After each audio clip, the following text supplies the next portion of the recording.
moment. But before that, let's talk on the line to Carlo Nino, a former US Marine who served in Afghanistan. He's been working on a governance project there. Where were you at the time of the attacks today? Yes, sir. Actually, we were in our workspaces in our office down in the center of Kabul when we heard the reports of the gunfire out in town. So you heard reports, but were you caught up in it as well?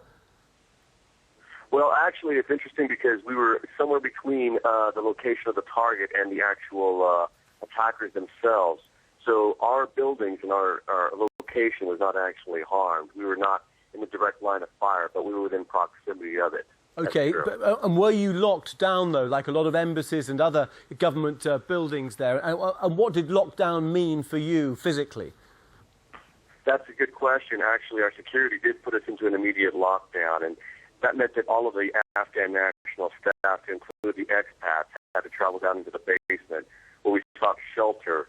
We still had access to radio and some internet, so we were still seeking our reports via that route, but we could still hear the gunfire and the detonations outside.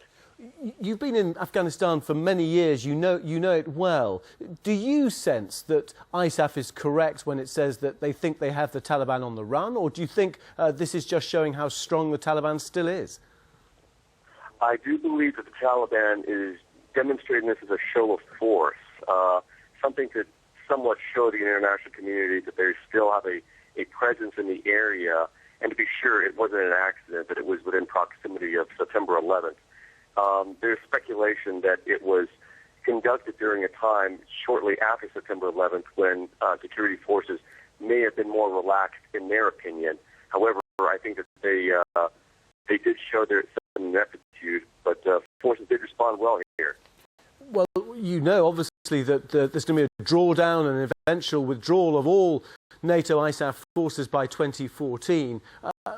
How does that make you feel, given all the bloodshed and everything else, and looking at the strength and also the penetration of this apparently ring of steel at the centre of Kabul, which NATO boasts about?